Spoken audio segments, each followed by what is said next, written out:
Hello and welcome back to my channel. How are you all? I hope you all are fine. So in this video I'm just going to discuss the important questions related to Walt Whitman, who was a great American poet. So first of all, let us read the questions related to the Walt Whitman. So the first question is, discuss in your own words Walt Whitman as a great American poet. Second question, what do you know about Walt Whitman's originality and optimism? Discuss it. Your third question is, write a brief note on Whitman's versification, language and diction as a metrical artist. Before reading the answers, I would like to tell you that these questions are very important for your MA English exam or whether you are studying UGC NET. So it will help you. So let us start. So first of all, I will read the answer, then I will explain you in Hindi. So let us read. Walt Whitman as a great American poet. After making a close study of the poetry and other compositions of Walt Whitman, we find him as one of the greatest poets of America. It was in July 1855 that a book of poems was published under the title Leaves of Grass, which made him an immortal American poet. A great writer, Emerson, welcomed him as a great genius. He was also respected as a great man of letters. It is true that The Leaf of Grass is regarded as immortal classic in the field of American literature. The great poets and writers of his own times called him not only an original poet but also an innovative in the field of literature. His reputation as a great American poet continues up to the present day. Walt Whitman himself welcomed his own self again and again because he had composed poetry to his maximum satisfaction. He himself wrote about the leaves of grass. तो चलिए अब इसको हम हिंदी में discuss करते हैं। अब यहाँ कहा गया है कि हमने जब बहुत डीपली स्टडी किया पोइट्रीज़ को तो हमें ये पता चलता है कि जो वॉल्ट विटमैन है वो एक one of the greatest poet हैं अमेरिका के।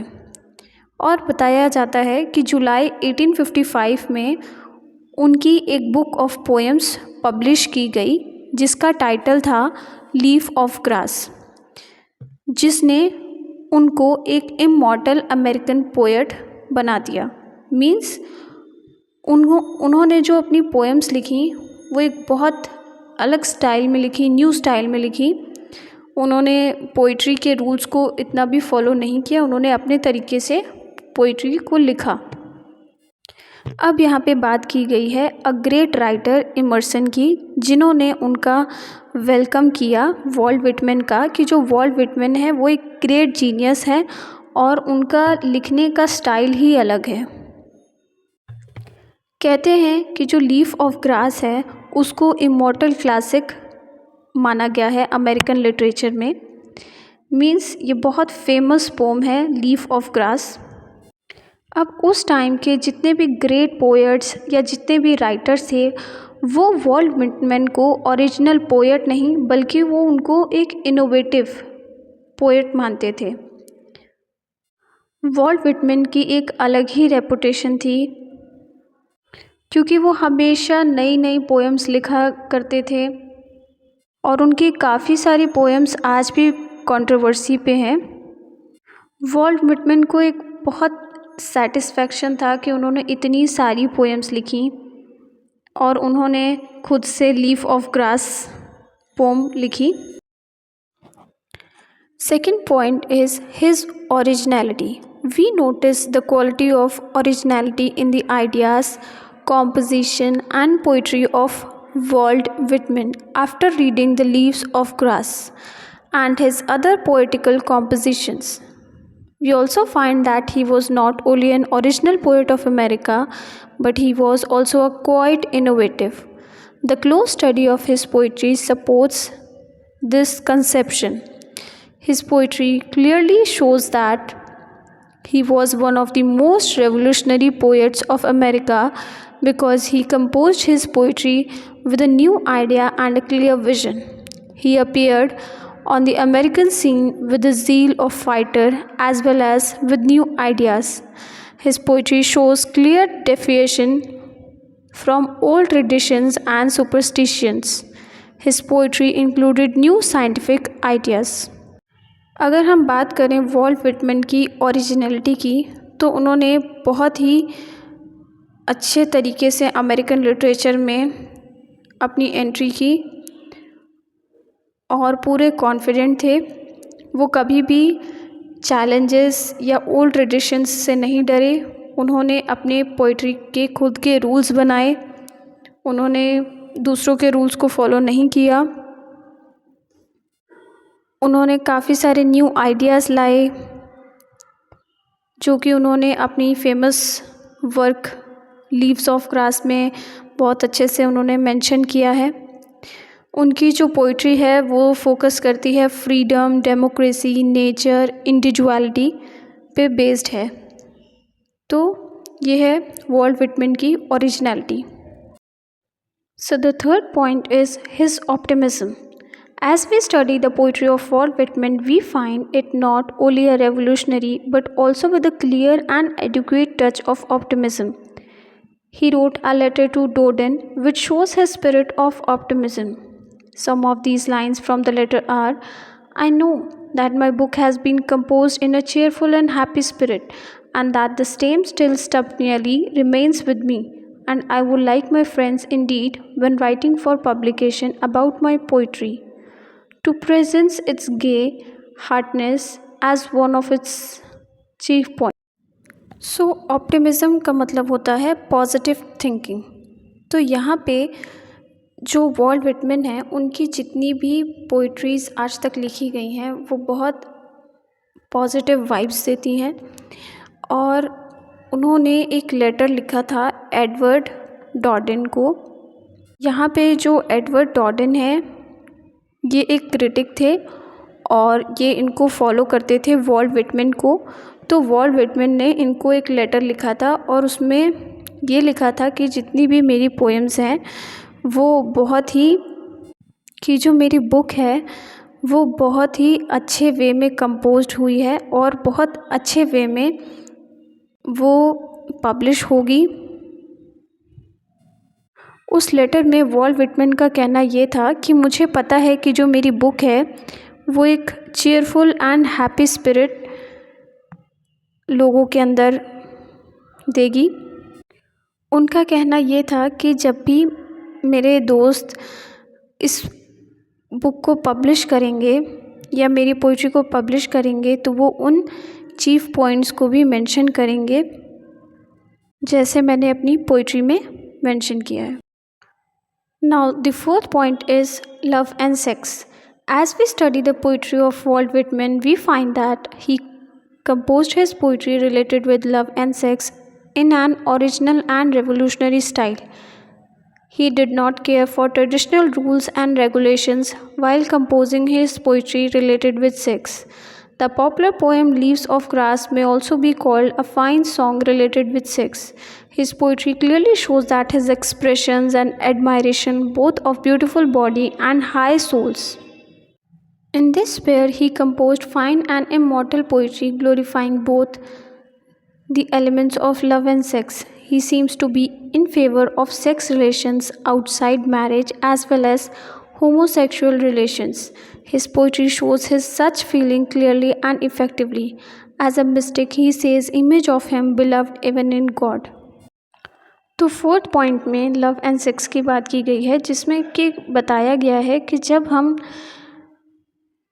पोइट्री को स्टडी करते हैं वॉल्ट विटमैन की, तो उनकी बहुत सारी जो पोएम्स हैं वो किसके रिलेटेड हैं, वो लव एंड सेक्स के रिलेटेड हैं।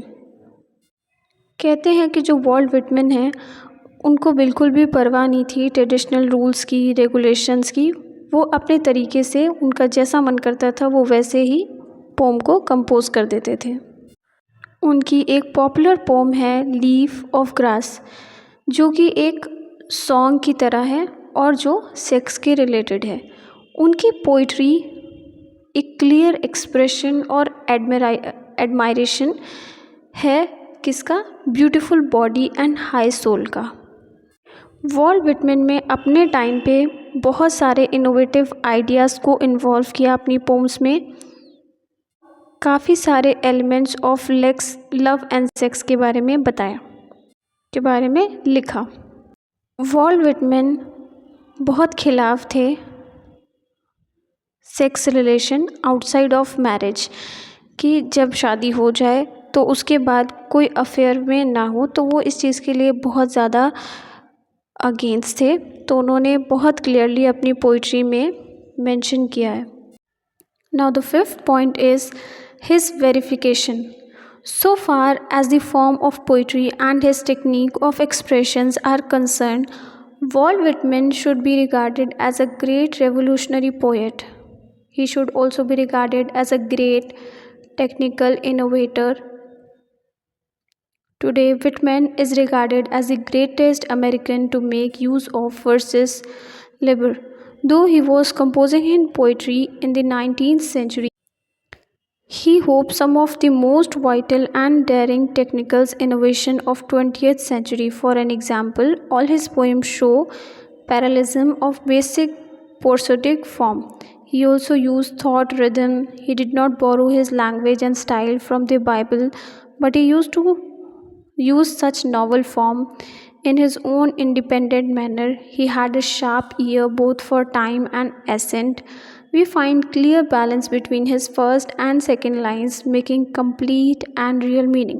He does not use meter. तो लास्ट पॉइंट में हिज वर्सिफिकेशन का यहाँ पे मतलब है हिज स्टाइल ऑफ राइटिंग, कि उनका स्टाइल कैसा था लिखने का। सबसे पहले तो यहाँ पे कहा गया है कि जो वॉल्ट विटमैन है उनको एक ग्रेट रेवोल्यूशनरी पोएट कहना चाहिए, क्योंकि उन्होंने बहुत सारे न्यू आइडियाज़ को डिस्कवर किया अपनी पोइट्री में। वो अपनी पोइट्री में वर्ड्स का यूज़ बहुत करते थे। उन्होंने जितनी भी इनोवेशंस की हैं या जितने भी न्यू आइडियाज़ लाए हैं वो 19th सेंचुरी और 20th सेंचुरी में बहुत अच्छे से उन्होंने अपनी पोइट्री में कंपोज किया है। तो जो मेन पॉइंट्स हैं स्टाइल ऑफ राइटिंग में, वो हम ये कह सकते हैं कि वो हमेशा फ्री वर्ड्स में लिखते थे। उनका लिखने का स्टाइल जो था वो हमेशा नेचुरल रिदम था, और हमेशा वो न्यू मॉडर्न आइडियाज़ अपनी पोइट्री में लाया करते थे। जो वॉल्ट विटमैन थे वो कभी भी अपनी लैंग्वेज या स्टाइल को बाइबल से यूज़ नहीं किया करते थे। उनकी जितनी भी पोइट्री थी वो एक नॉवल की फॉर्म में होती थी। So in the end we can say कि वो एक बहुत इंटेलिजेंट राइटर थे। उन्होंने अपने तरीके से पोइट्री को लिखा, और जब भी हम उनकी पोइट्री में फर्स्ट या सेकंड लाइन पढ़ते हैं तो वो हमें एक रियल मीनिंग शो करता है। वो अपनी पोइट्री में मीटर का यूज़ नहीं करते हैं। So this was all for today. अगर आपको वीडियो से हेल्प मिलती है या वीडियो अच्छी लगती है तो please like, share and subscribe. ऐसे और भी पॉइंट्स हैं वॉल्ट विटमैन के रिलेटेड। अगर आपको ये पॉइंट्स के बारे में डिस्कस करना है तो मैं इसका सेकंड पार्ट बहुत जल्दी अपलोड करूँगी। Thank you for watching. Please like, share and subscribe for more videos.